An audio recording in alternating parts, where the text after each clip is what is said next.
the city address. Starting with the budget. The budget's the most important thing we do around here. It's the thing that pretty much governs and drives everything we do around here. We are still collecting 15 mils of our 20 mil potential, basically due to headland requirements. The 2015 fiscal year budget, the budget that we are currently in, the one that ends June 30th of this year, is currently balanced. We do have approximately projected approximately $100,000 surplus in this budget that's due primarily to the payment of back taxes that were owed us from Steel Rolling Holdings, and those were collected due to the sale of that property to the new owners, Farragon Corporation, a little later on in this state of the city address. I'll allude to the current status of the plant in Farragon Corporation. We started out the 2015 budget with a $145,000 property tax increase, which was an assumption. We assumed we would be at a 4% increase. The actually turned out to be 8%, and due to that true up of the taxes during the sale of the Steel Rolling Holdings property to Farragon Corporation. We have a similarly projected revenue share increase for statutory, combined statutory and revenue sharing from the state of $3,000, not very much. And we have a budget for 2015 that will generate a 33% approximate fund balance, which is a good place to be in terms of percentage fund balance when you consider that our auditors recommend we have at least 20%. So we're a little over the recommended fund balance percentage. The 2016 fiscal year budget, the next year's budget, the one that we have worked on, we will be reviewing later on this evening in the study session, begins July 1st, 2015. It is assumed balance, the balance budget that we go through this evening for that fiscal year. And we would assume to continue with about a 30% plus fund balance, barring any unforeseen emergencies or circumstances that would generate costs that we just haven't been able to foresee. And hopefully we won't. That said, we're in pretty good shape overall from a budget standpoint, especially when you consider that for the last 6 years or so, we've been in this thing called the Great Recession, and we've enjoyed the equation to work with where expenditures increase and revenues decrease. We are finally in a situation where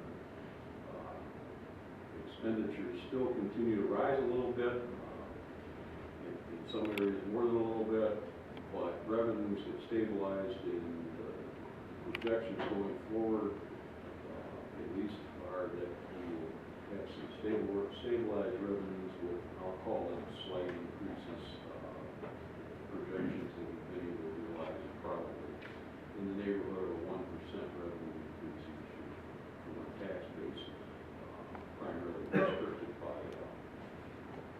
cost of living and consumer price index, which caps our taxes each year. That said, it's still, going to be a long way to wherever we'll be able to not pay strict attention to our budget. That's going to be our situation from here to the near future, and maybe not so distant future. So we must continue to keep our eye on the financial situation here at all times so that we stay solid. That said,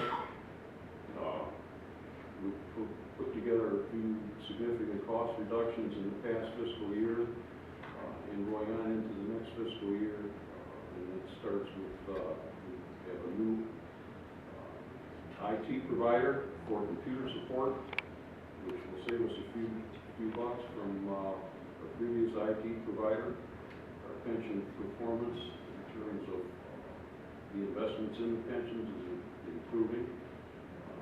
We would anticipate seeing savings on our energy consumption due to the LED streetlights that have been recently put in place pretty much throughout the city. Put a new phone system in place. This phone system upgrades will give us a bit of a cost reduction in terms of cost of the phone system as well. We have combined the office workers and DPW personnel under a single union.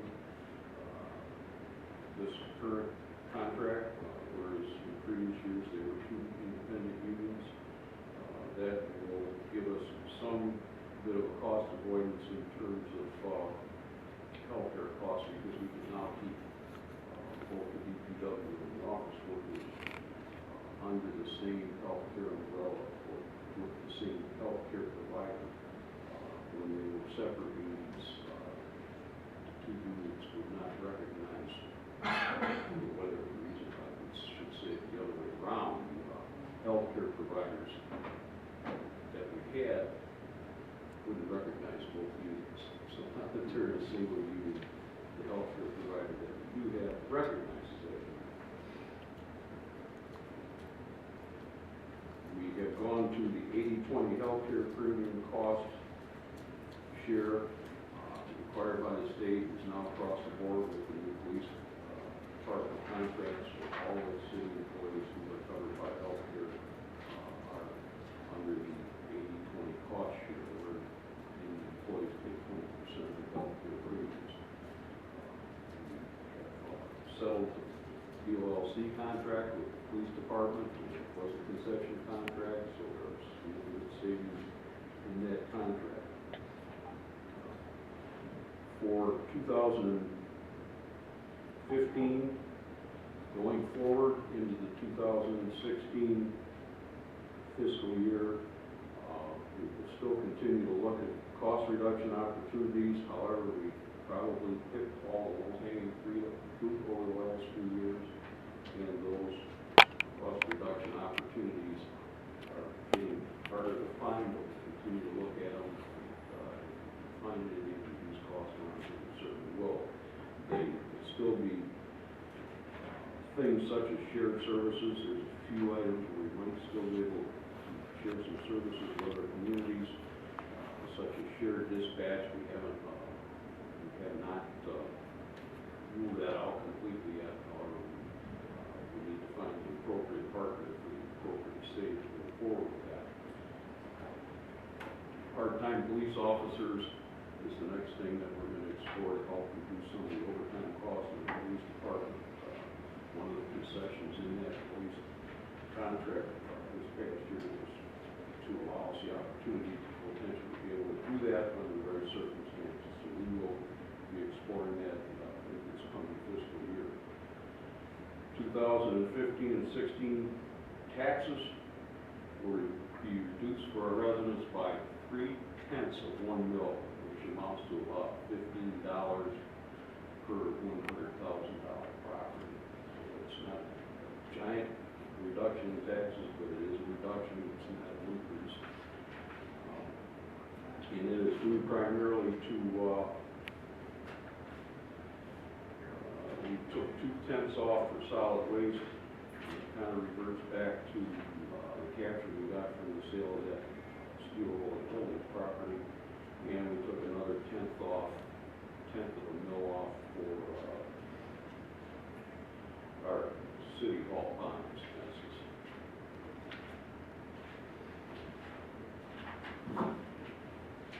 Service reductions, we were fortunate, I guess, in this past fiscal year that we have not had to reduce any services. The last unfortunate reduction in service for our residents was the library service. Unfortunately, over at the Trent Library, haven't ruled off looking back into that. If things get better, can't say at this point in time whether we will or we won't. But at any rate, fiscal year 2015, able to maintain the same level of services that we were before. Future liabilities. Significant liabilities still are in front of us for the near future, starting with bridges. We have 8 bridges in town. 2 of those 8 bridges have significant visible underside deterioration. That's going to require significant repair within the next 5 years. Forest Island Bridge was just recently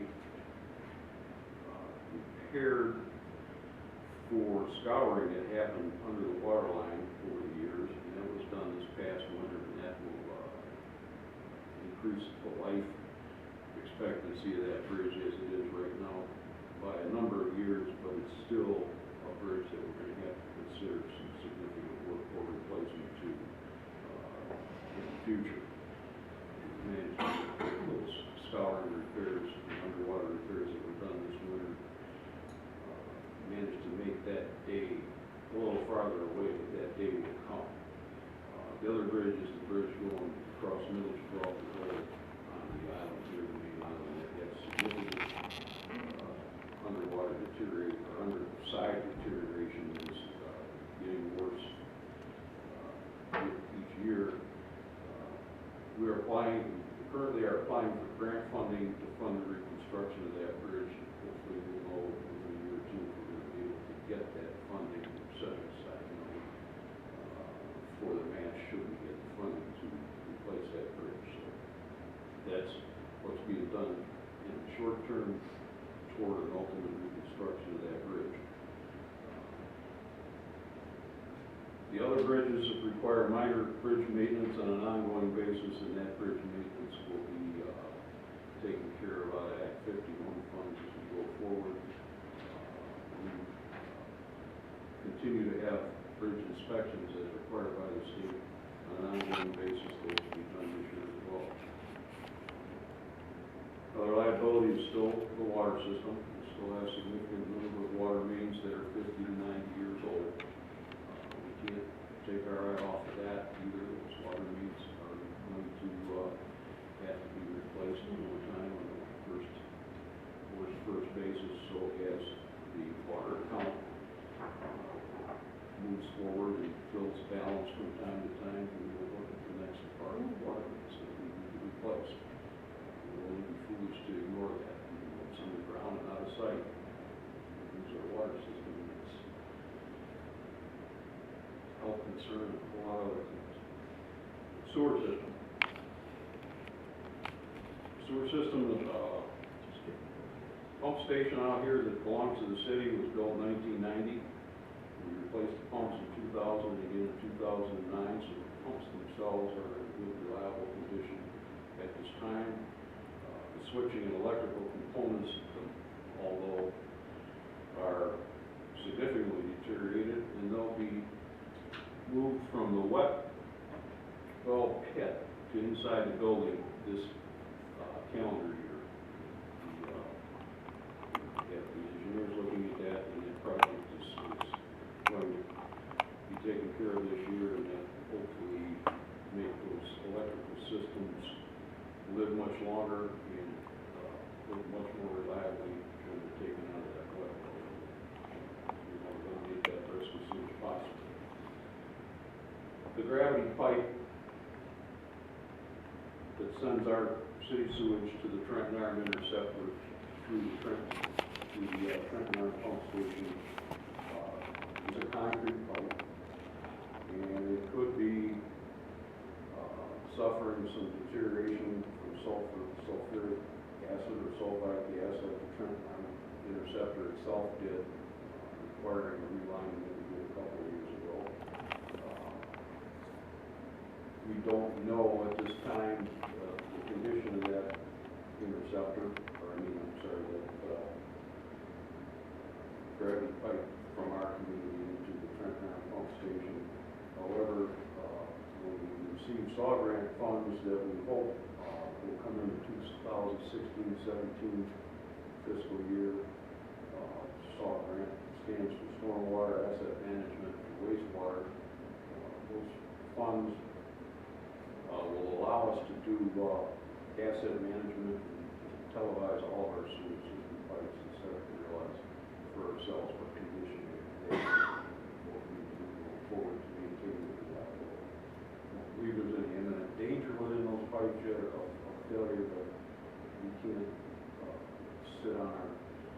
our hands and not look into them, really this opportunity. And that will be when we ultimately get that SAW grant funding, which we are also setting aside money to meet the match on that when we do receive those grants.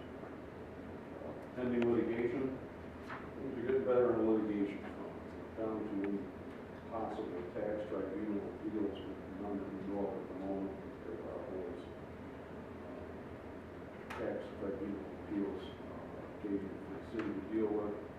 And the contested case regarding the NPDS stormwater permit is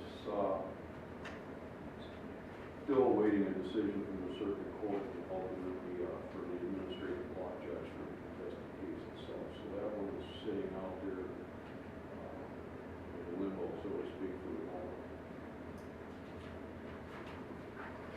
That said, I think it's time to talk about what I'll call good news. There's a lot of projects around the city this year, some that started last year that were completed, and some that are underway. I'll start with water main. We had 26 feet of 12-inch water main replaced last year out in Jefferson from middle Jib to north Jib, and that was replaced with high-density polyethylene pipe in the summer of last year. So that was a significant hunk of water main that had aged, had a lot of significant breaks, and when it did break, we had to hire outside contractors to repair it because it was out of reach of city equipment. So we mitigated that risk and replaced a significant amount of aged, worn out, end-of-life water. So that's a step in the right direction for our infrastructure replacement. Road work. Anybody who lives in this town right now sees that the road work has started. We started with North Gibraltar Road reconstruction. We started that in March. It's underway as we speak. It's a mess out there.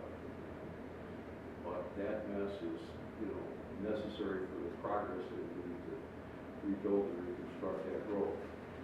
The next road is this piece of Bayview from Stowflet back to right here in front of City Hall, and that is starting today. I guess I'll call it today. They're out there today shooting grades, and they put up the roadblocks. So the inconvenience for the residents on Bayview for the reconstruction of the road in front of their house, that inconvenience starts today. That inconvenience is the price of progress. We have a reconstructed road and reconstructed sewer system and everything that's needed out there on that little hunk of Bayview that's been torn up for many years. We had water problems for many years. We went to alleviate all that. It's road reconstruction. Fryer between the VAR and South Gibraltar is next. That will, I'm sure, be started within the next couple of months. The whole three-road package of road projects will ultimately be complete by in the summer, early fall. It's projected completion date for possible the 1.3 mil road bond millage renewal that was approved by the voters of this community in November of 2013. Unfortunately, we had to wait a year to actually start the project because of construction costs and contractor, I guess I'll call it lack of contractors for road work. Fallout of the Great Recession, as they call it, just drove costs up that were way beyond what we were able to afford. So we were able to value engineer the project and get some cost out of it and rebid it and get a little bit better bid packages out of the road construction companies by waiting a year to rebidding the project and get it to a point where we support under that 1.3 road bond millage renewal. So we'll continue with street and or bridge maintenance with Act 51 funds for the rest of the roads in the city for maintenances to the extent that we can with those Act 51 funds as they are available. Quite honestly, there will be more road work to do than we will have funds to do it. We'll continue to do the works first and maximize the use of that money to get the test road maintenance, we can't do that circumstance. Downtown Development Authority, 2015 fiscal year budget, which is the one we're in now for the DDA, is currently balanced. Projects going forward for DDA will be some exterior lighting, or that actually has already been done. The exterior lighting in Community Center parking lot was added in the fall of 2014. We have a kayak launch project that will be completed this year. It's going to be worked in along with the road project. That will be completed with $56,700 in Wayne County Parks grant funds. Wayne County Parks grant will cover the majority of the cost for that kayak launch, and there will be $2,500 in DPA funds that will cover the project. So we're looking forward to having the kayak launch in before the end of the year. Future projects in capital outlays, looking to purchase a new dump truck for DPW activities, water department activities, and all that we use a dump truck for around here. We will be making that purchase in 2015 this year. The LED street light replacement was completed just probably 2 weeks ago with the DT grant. Should be LED lights throughout town now. Don't know, maybe a couple of them here or there that they haven't got to yet, but everywhere that I look, I see these new street lights. They're where the old Cobra headlights were. They're a little bit smaller and they project a different type of light, but it seems to be farther reaching than the old sodium lights, and it saves a lot of money and energy costs. Ditch remediation work on the South Bayview and Adams Loop down south of Delaverne was just completed Friday. We've gone through and cleaned out the bottoms of all of those ditches out there, and just to use the term clean out might be a little misleading. With great all equipment that was used to ditch it out, to clean out those ditches, remove a lot of dirt in the bottom of them. In some places the pipes would get 2 feet of dirt over the top. So we're hoping that will help move the water out of that end of the main island here when we have these significant rain events. The next step in that project is essentially be our own DPW guys will now go back through there and jet out those culverts and pipes that are connected between the ditches so that we can get the water to at least flow as best we possibly can when we have significant wet weather events. The next step in that will also be our plan to do some stormwater outflow cleaning in the summer or fall of this year.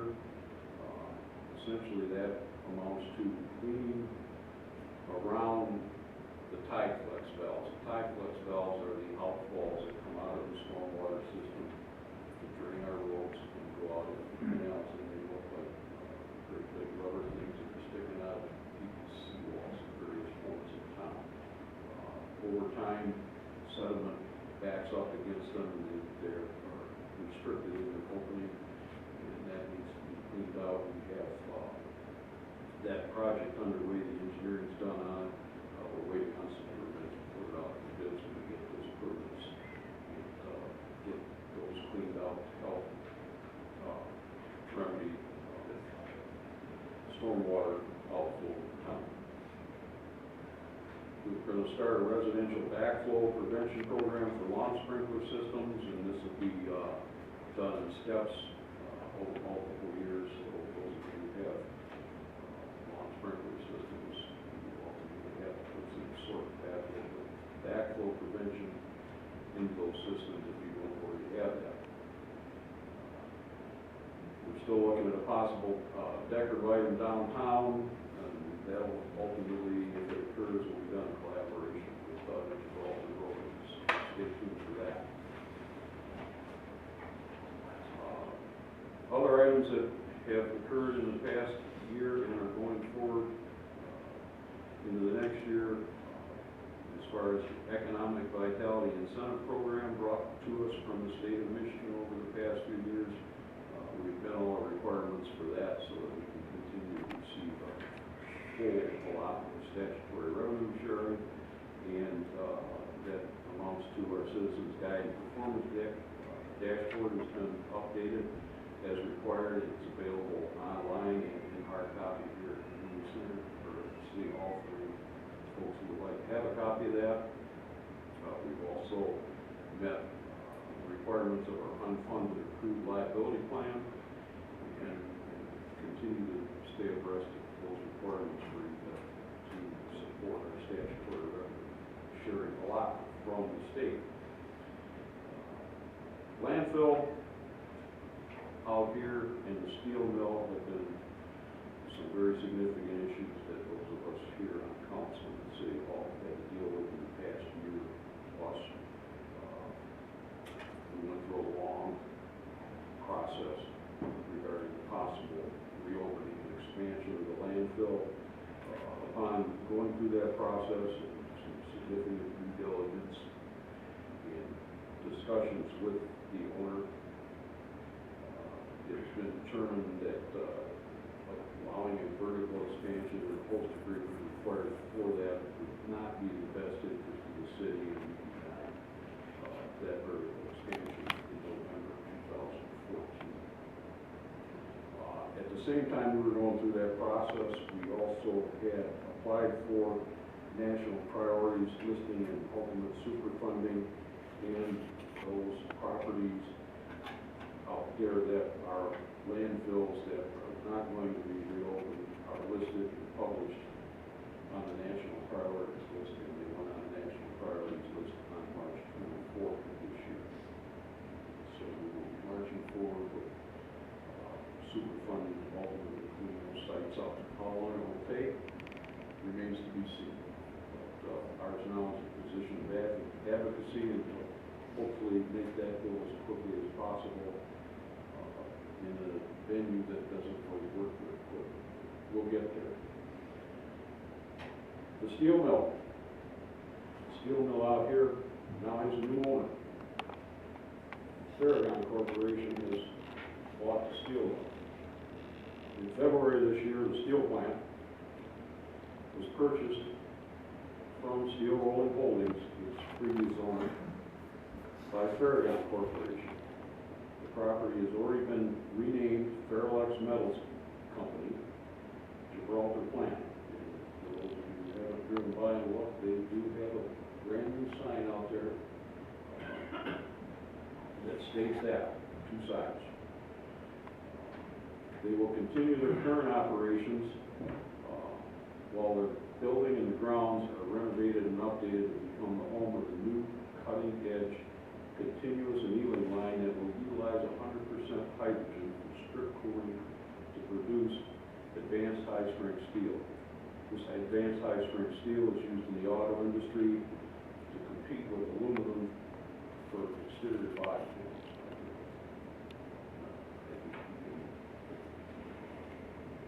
Pretty much see that now that there's a major vehicle in U.S. production made out of aluminum that would drive the steel industry to do something competitive basis, and that will be this advanced high-strength steel. Former SRH employees have been retained to continue the current operations and facilitate plant improvements. The all-new continuous annealing line is expected to be installed and running by spring of 2016, with an expected employment of 100 people when fully operational. This significant project has been made possible through the cooperation of the new owner, Paragon Corporation, Michigan Employment Development Corporation, the Wayne County Brownfield Development, and the City of Gibraltar. Michigan Economic Development Corporation will provide $8 million in funds for the environmental remediation on the site that, with interest and fees, will result in $13 million to be paid back through tax incremental financing over the next 30 years. The new owner, Paragon Corporation, will invest approximately $55 million in the new manufacturing equipment and building renovations for the new annealing. I want to welcome Farragon on the city's behalf, and I look forward to the development of this project as it moves forward. Things are going to look a lot better to us when the building is renovated, it's cleaned up on the outside.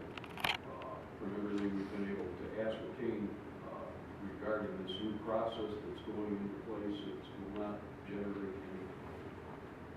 anything different coming out of the plant in terms of noise or exhaust or anything else than we currently see or hear. So it's not going to be a noisy or a dirty process from the outside.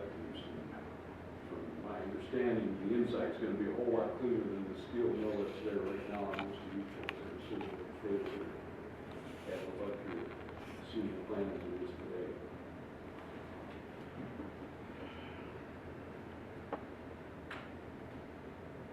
Our head count remains the same on a full-time basis. We've got 17 full-time employees in this community that run this whole city hall.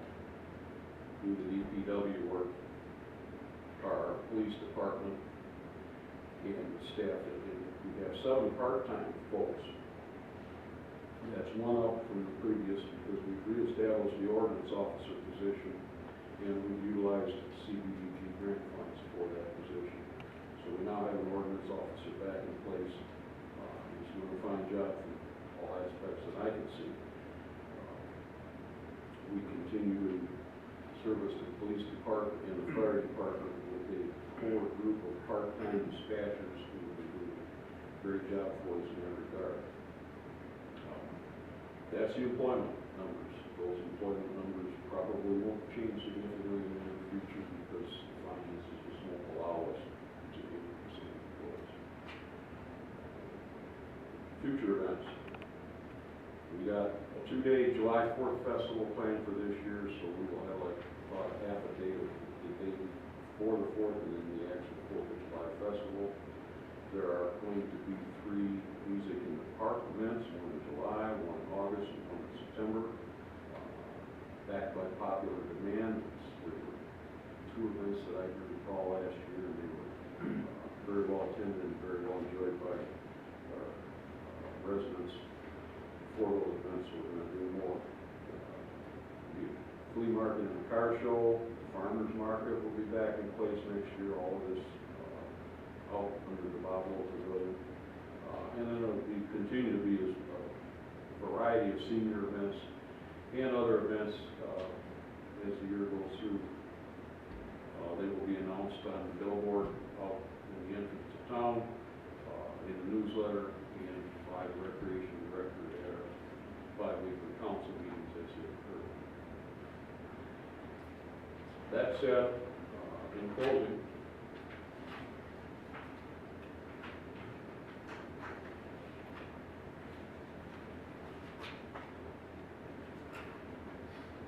the city is and will be challenged to maintain a balanced budget in the years to come, even though the economy is recovering. I believe Gibraltar is one of the most efficient local governments in southeast Michigan. This has all been made possible by the contributions and sacrifices of all the city's employees, the City Hall, DPW, the police department, its volunteers in the fire department, and volunteers in various commissions. Those entities that we contract services with, and of course our residents. The success of the city is based on all this. The hard work, cooperation, and diligence of the City Council to make timely and appropriate decisions on the community's behalf has also been a significant factor in the city's ability to balance its budget year over year while continuing to maintain basic services. We will continue to face economic challenges in the future, and I look forward to the continued support of the city's council, its employees, and our volunteers to keep our city a great place to live, work, and play. A city that is safe, clean, and continues to be economically viable as we face the challenges ahead. I would also like to encourage our residents to consider volunteering and participating in our city's governance. On behalf of the City of Gibraltar, I would like to thank all the elected officials, the city's employees, and those who volunteer on the community's behalf, and its residents for our successes